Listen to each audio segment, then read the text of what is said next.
What's up everybody, Brian Earhart here with Team Discraft, and you're watching another episode of Level Up.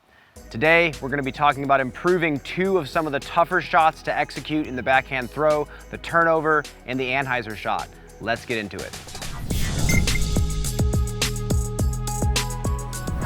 Getting a disc to move in the same direction that it's spinning, for example, a lefty backhand going left, righty backhand going right, is one of the more touchy things to execute in disc golf.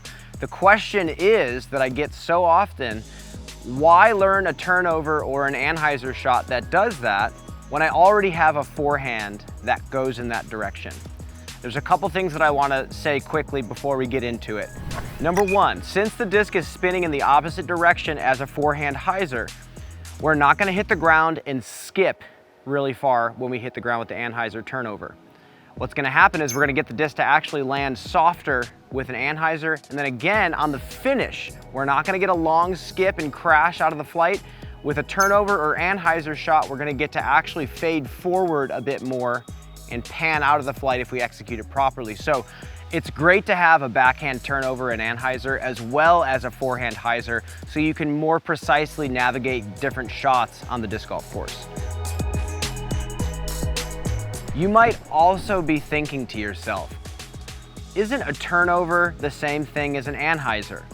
In this video, I'm going to be talking about the differences between the two and how to execute both.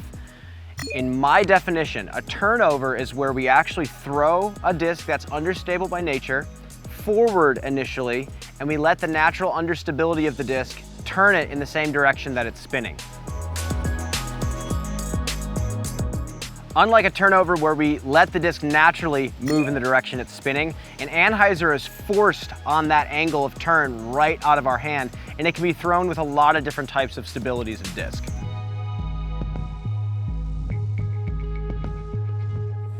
These two shots can shape very subtly different lines, and when you master both of them, you're able to maneuver situations all over the disc golf course. Okay, so we're gonna start out with the Anhyzer shot, a little bit more simple of a shot to pull off.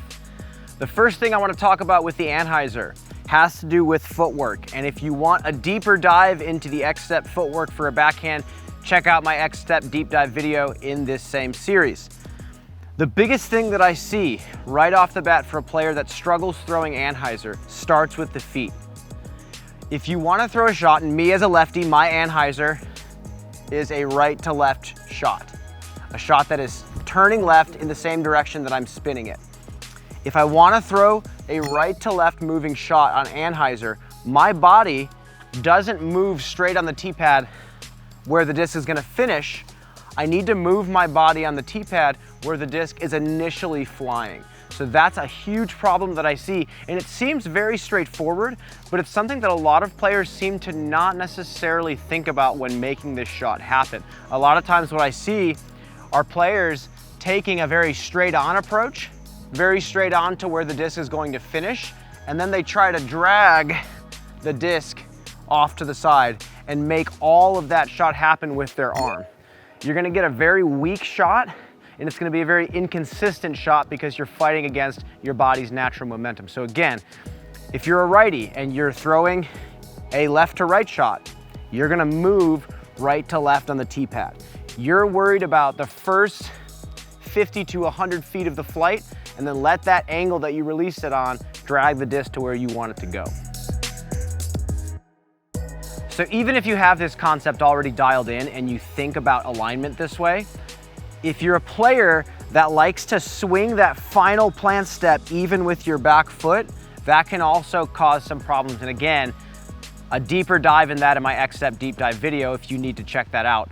But what happens is, even if you're moving in the right direction to throw an Anhyzer shot, if you go 1, 2, and instead of driving where you want that Anhyzer to start going, and instead you like to swing even, your Anhyzer is gonna wanna go this way.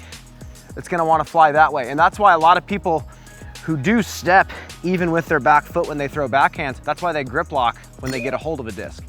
So what we need to do is practice that bit of footwork to really master that Anhyzer shot so we can send the disc down the line that we want actually. So That's huge, and that's the foundation of the Anhyzer shot. If you don't have good footwork, it's very difficult to execute that consistently and also with sufficient power and actually using your bigger muscles for it. Talking about the upper body in this type of shot, the biggest thing that I've seen players struggle with is they pin themselves to a nose-up hyzer shot as their stock shot. And it has to do a lot of times with their elbows positioning in the throw. I've talked about this in other videos as well, but again, it kind of shows you that all of this ties together when we're throwing the disc on a lot of different lines. So a lot of players, when they think Anhyzer, they think, okay, well, I want to release the disc high. It's a high shot. I need to throw up with that Anhyzer angle. So I'm gonna keep the disc up here. I see a lot of players that wanna throw Anhyzer from up here. And what that does is it creates a very weak motion. We lose that forearm extension lever. And if we actually get it up and we lean our body back to roll into that shot, we then can use the lever of our back shoulder, and then we can also use the lever of our forearm opening up down the angle that we want. So a lot of players, check your elbows positioning. If you're not able to take a stable to overstable driver and rotate and throw that on an Anhyzer, that probably means that you have issues with your elbows positioning. So focus on that. Paired with that, think about your posture with your upper body when you're throwing an Anhyzer, especially if you're throwing a more stable disc. This applies to throwing a flex shot as well.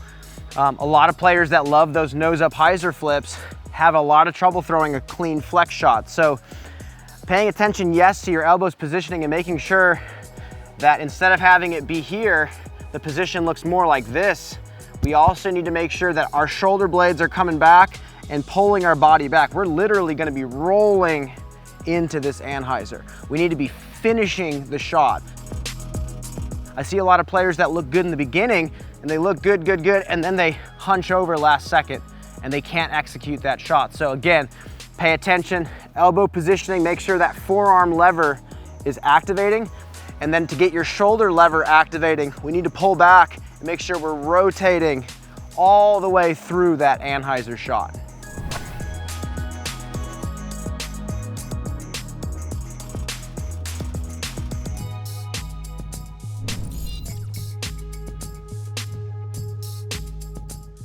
Okay, so for the turnover, it's a little bit different than executing the Anhyzer. So because we're not forcing the disc out of our hand with that Anhyzer angle, we are naturally letting the disc turn using its natural understability. Because of that, every shot is a little bit different, every disc is a little bit different. To throw these long, delayed turnovers, we have to have a very intimate knowledge of our own equipment. We have to spend a lot of time in the practice field experimenting with different lines, different speeds, and different angles that we release the disc on to get it to flip at different points in the flight. So because of that, the alignment on the T-pad is a little bit different. Okay, so we're gonna talk about alignment for the turnover. It's a little bit more varied than an Anhyzer because of the fact that sometimes a turnover can be released with a pretty significant amount of hyzer. We can throw it forward with hyzer, maybe even get it to move a little bit on that angle, and then flip all the way over to go the other direction. So there's a lot of different angles that we can release a turnover on to get it to move in that direction. So the first thing we have to do is a little bit of geometry on the T-pad. We have to think, where on the T-pad do I need to be to get the disc to move in that direction and hit the breaking point? So the breaking point is, say we release with a little bit of hyzer out of the hand, where is the disc in the flight gonna hit flat and start moving in that other direction? So instead of worrying about where the disc is gonna end up, just like the Anhyzer, we need to worry about where the initial angle we throw is going. So if it's a steeper hyzer and a more direct shot, we don't have to move as closed off because we're throwing it more forward on a hyzer angle. So with that, we have to be very, very meticulous about visualizing the entire turnover shot, understanding what our disc is capable of, and knowing how hard and what angle we need to release the disc at. So your alignment on the T-pad is very different based on what you're doing initially with that disc.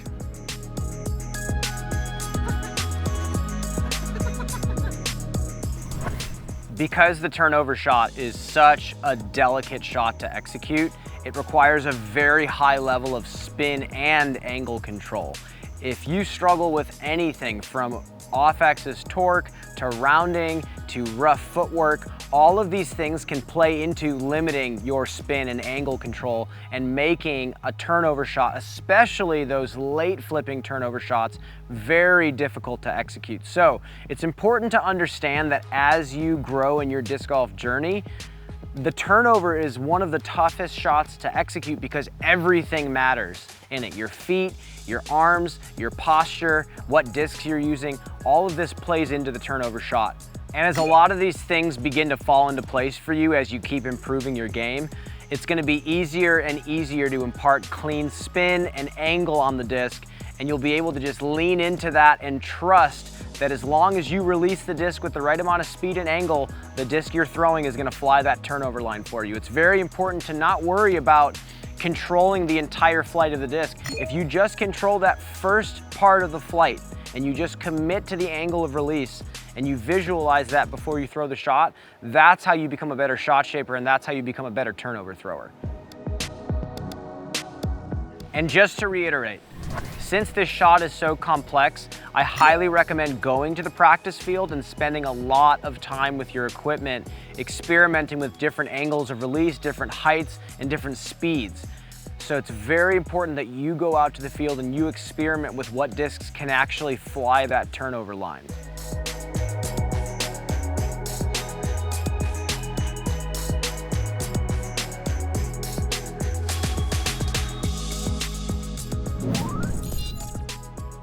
Okay, so just to recap, for the Anhyzer shot, move in the direction that your shot is initially going to fly. Don't worry about where the disc is ending up. Worry about throwing that shot with the right angle for the first part of the flight. Also, mind your posture when you're throwing an Anhyzer. If you're hunched over and your elbow is kind of pinned up against your side, it's very difficult to throw an Anhyzer from there. Pull your shoulders back, lean back, and roll all of your levers into the shot. For a turnover, remember this shot takes a lot of trust. To throw a high level shot shape, you have to have a high level of understanding of your equipment. So spend a lot of time figuring out what discs in your bag even fly those late flipping turnover lines. Also, because there's all sorts of different release points for a turnover shot, practice different alignments on the tee pad to accommodate for that as well. Thanks again everybody for tuning in, and we will catch you next time.